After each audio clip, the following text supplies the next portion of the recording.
Hello again and welcome to Pearl Magazine. There are nearly 2,000 South African nationals living in Hong Kong, and they celebrated their 30th anniversary of their National Day last month. Zella Chin reports on the diversity of this community and how they contribute to the city.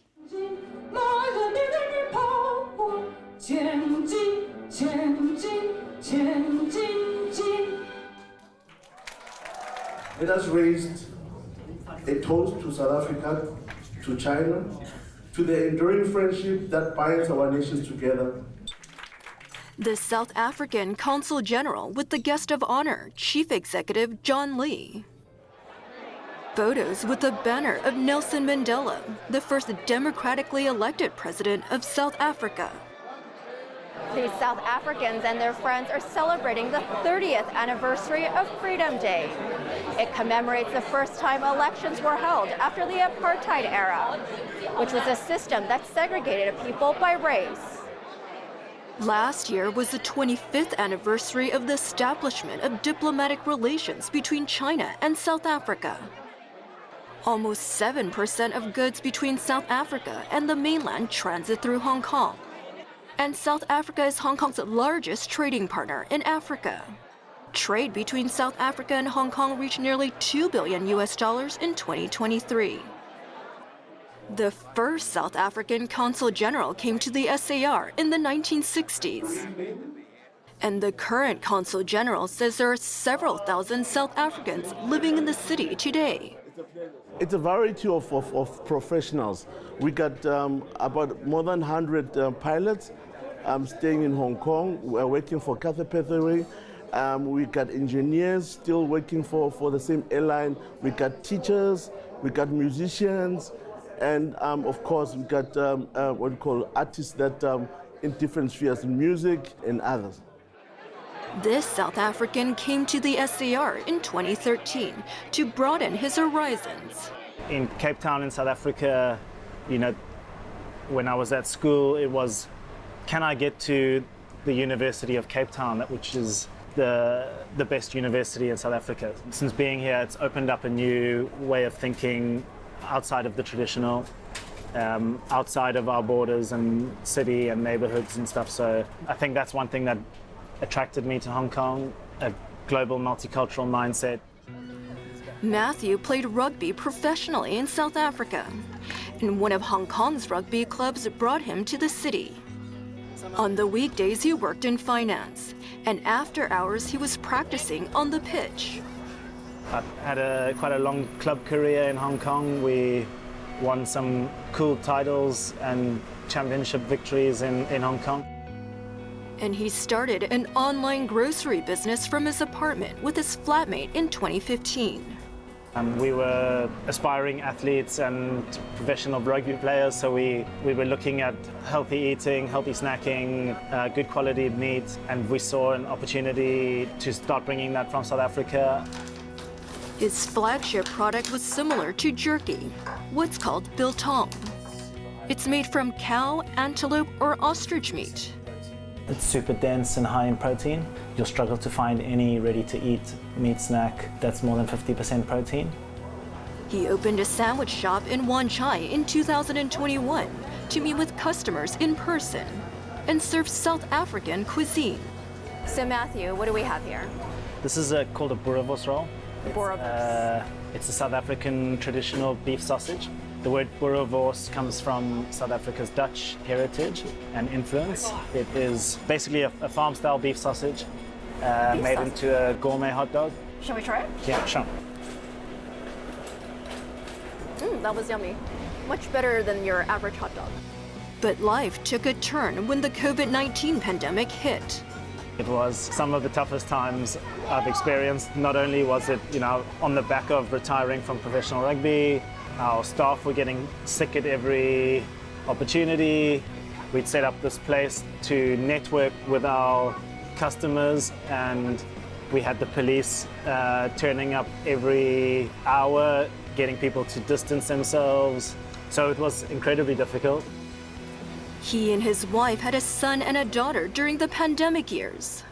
In the pandemic, raising a young family, you know, a lot of the bad habits of Hong Kong or the busyness was stripped right back, and I think that allowed everyone a chance to recalibrate their lifestyle, which was necessary for a young family, and it was great in that it gave us quality time. Nomvuyo Mashile relocated to Hong Kong during the pandemic in 2022.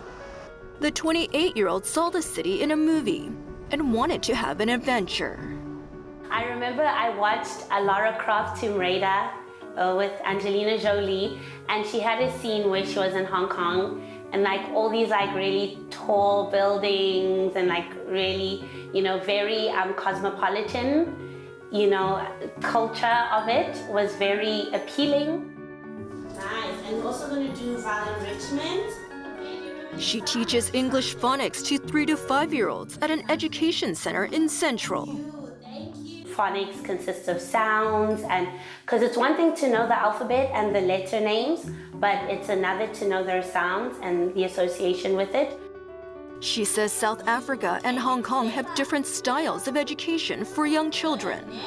It's more playing and maybe more, I would say, fine motor skill development in South Africa. So it's like playing outside, painting, all of that within the kindergartens, as opposed to focused on the writing and the reading. That usually comes in slightly later at around 6 years old.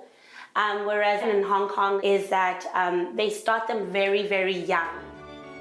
Yeah. While living in the city, Nomvuyo is learning the basics of counting in a new language, Mandarin. 1, 2, 3, 4.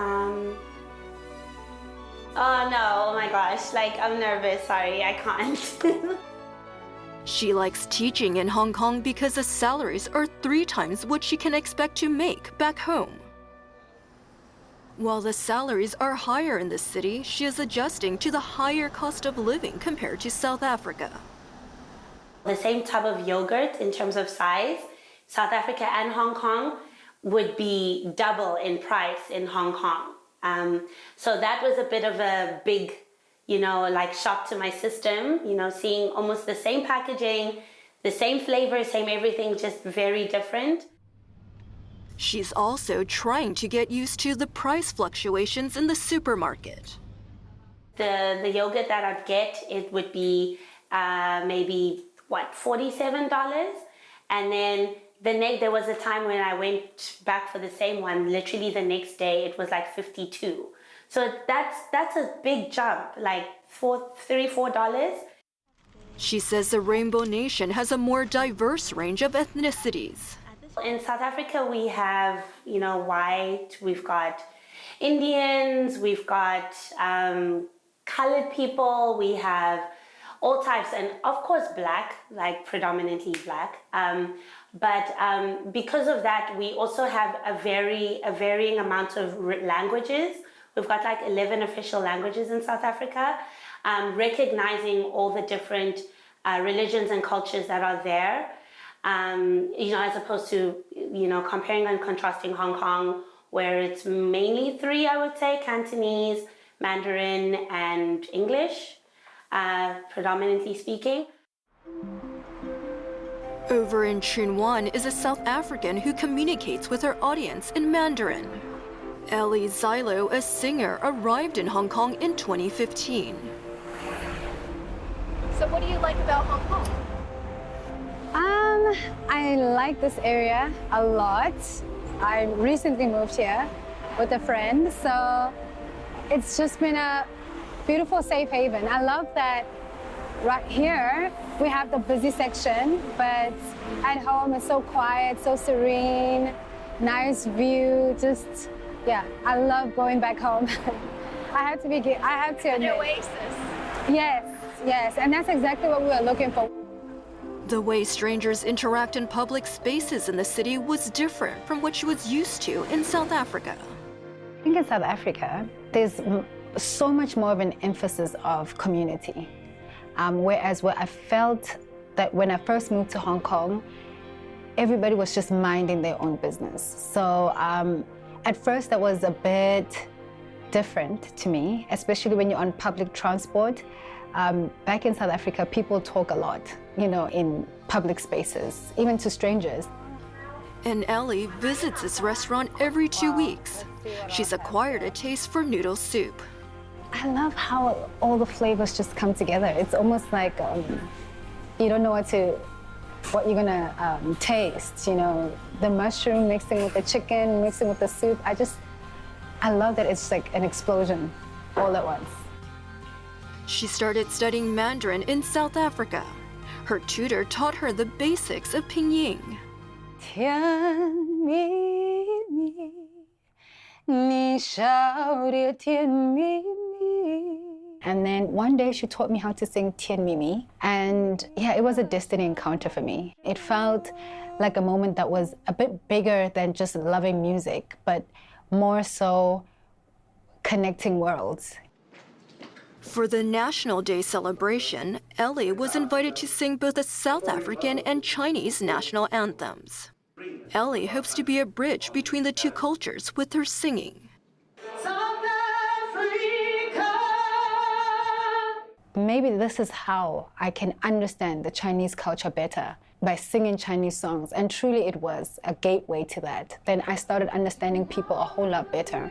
It stopped being about so much, you're Chinese, I'm African, but it was about you're human, I'm human, and this is how you view the world. And I was interested to find out how people viewed the world. When we come back, free healthcare services for the elderly in the form of mobile clinics. Stay with us.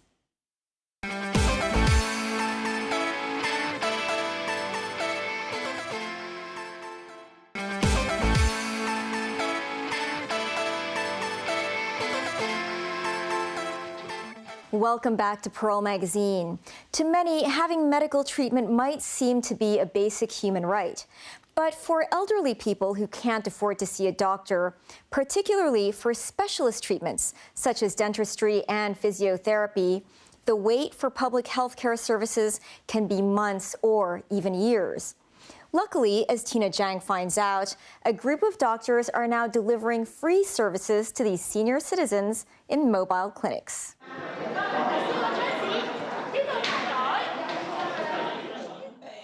Today, a ceremony hall of a private school in Tuen Mun has been turned into a temporary hospital. Many elderly people living nearby have come here today for their free medical consultations. 69-year-old Chan Tong-chun usually goes to see doctors in public clinics or hospitals. She says that today's clinic is a little different from her past experiences. This doctor explained in detail. The government doctors don't even look at you. They just look at the computer and ask, "What's your name?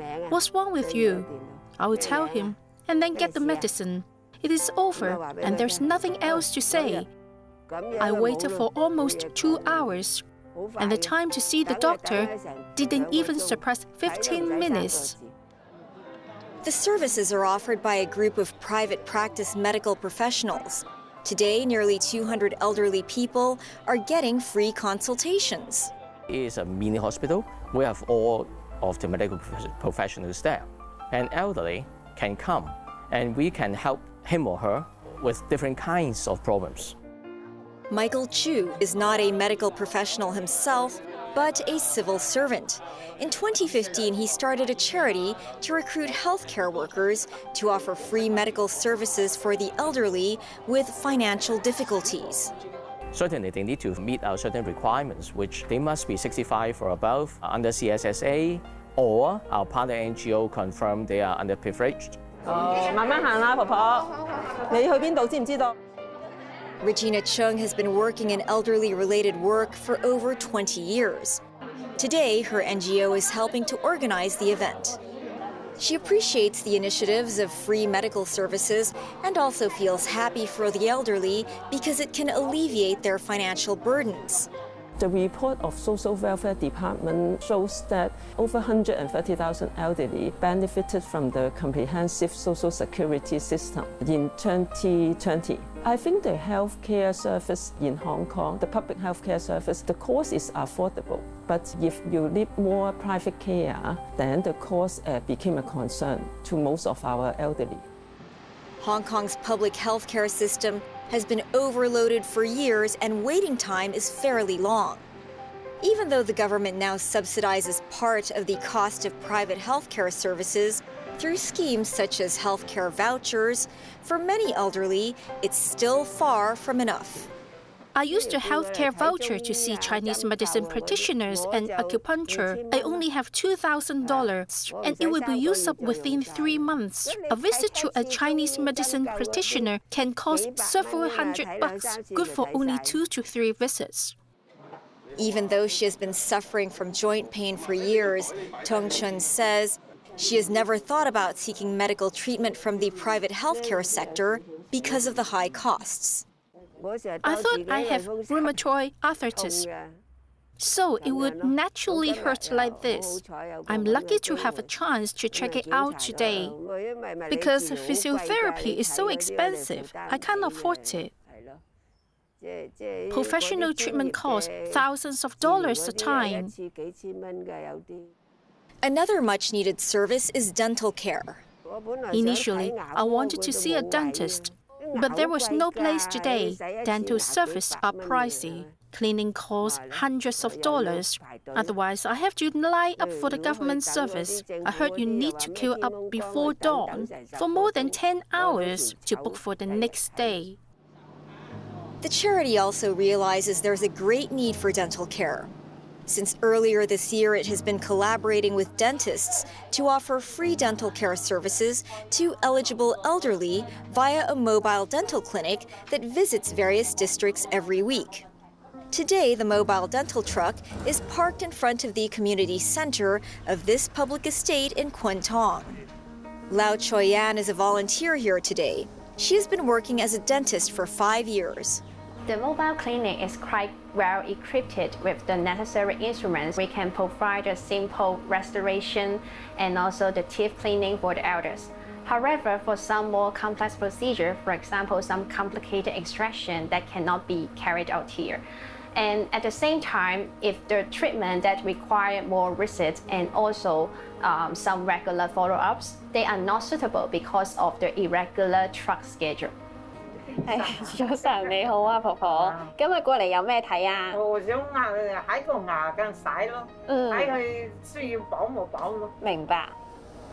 72-year-old Han Wai-ying has been living alone after her husband passed away years ago.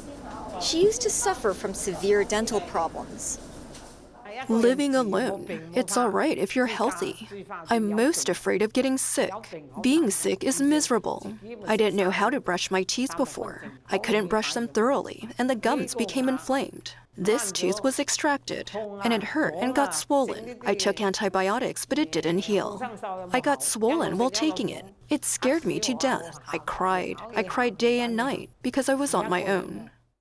According to the recent oral survey, it found that around 86% of elders are presenting gum bleeding at half or more of their teeth. So it shows that the gum problem is a very common problem among them. According to the dentist, regular teeth cleaning can prevent many dental problems. However, for many elderly people on the Comprehensive Social Security Assistance Scheme, like Wai Ying, having their teeth cleaned regularly may not be a top priority. I haven't had my teeth cleaned for a long time, almost 10 years. It's so expensive to see a private dentist. How can you see them? The government gives you thousands of dollars only. And if you spend all of it on dental care, don't you need to pay for food? I went to get free meals, and that one meal was enough for me for a whole day.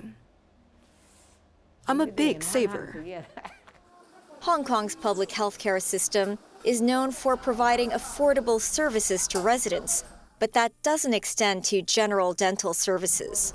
The government dental clinic is mainly for those civil servants and also their spouse and children. And for the treatment that is available for the public is only dental extraction. So for the elders who need to seek more dental treatment, for example, fillings, cleanings, or replacement of the missing teeth, they will need to seek the private sector for those treatments. And that's really expensive, right? Yes. Teeth cleaning is generally charged at $300 to $1,000 among local private dental clinics. Many underprivileged elderly find that's unaffordable and have to seek the services elsewhere. When I was young, I went to Shenzhen to have my teeth cleaned. It was cheap, costing dozens of dollars a time. But now I haven't gone to the mainland for many years because I can't walk too well. So now I seldom go there. Lee Mi-Kam is 89 this year. She says the last time she had her teeth cleaned was 4 years ago. I wear a mask all day except when I go home. I always wear it when I go out. I'm worried because bad teeth will definitely cause a bad smell. If people talk to me and I don't realize that they smell it, then I would be very embarrassed. Today, she was persuaded by social workers to try the cleaning on the truck. 好，坐上嚟先，係啦，嗱，咁我哋可以除低口罩先，係啦，係啦。It is a blessing for me to help the needy with my professional knowledge and skills, and I know that there are many hidden elders in the society, and I would like to help them as much as I can. After the cleaning, Mi-Kam says she feels more confident. I sort of feel bolder. I believe I won't have a smell these days, I guess.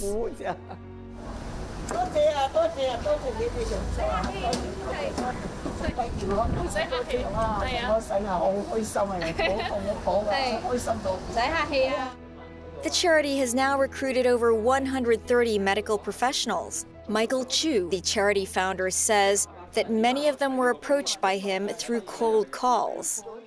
Dentists not paid it, or the doctors are not paid it. Whenever I knock at the door, they say yes. Over the years, Michael has felt regret about his inability to look after his mother during her last few days. He hopes that his charity can help Hong Kong people take care of their parents in need. On the morning that I received the call that my mom passed away, I still need to go back to work. It's actually very sad. I need to control my emotions. I think there are many similar cases in Hong Kong. Many elders in Hong Kong, even when they get sick, they won't tell their kids because they fully realize that it's very difficult for their children to take leave. These group of elders, they have indeed helped the growth of Hong Kong. In the 60s or the 70s, they work in the factories, electronics, the textiles, garment factories. Without the help or contribution, I have doubts that Hong Kong can be as prosperous as nowadays. I think there's a need for us, if we can, to help them, to look after them. That's our show for this week. Join us on Pearl Magazine, same time next week. Bye for now.